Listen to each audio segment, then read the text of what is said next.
If your wallet looks like a roller coaster, you're probably into crypto. Let's compare it with stocks. First up, ownership.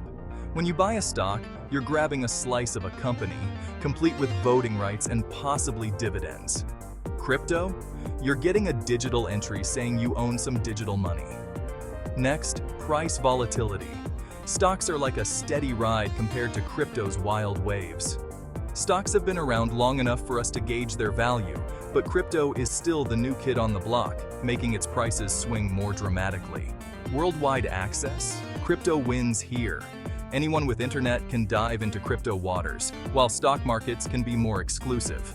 But always check local rules. Regulation is another biggie. Stocks are closely watched by government bodies to prevent fraud. Meanwhile, crypto regulations are still catching up. And finally, trading hours. Stocks stick to a strict 9 to 5 on weekdays. But crypto? It's a 24/7 party. Remember, this isn't financial advice. Stay smart and happy investing.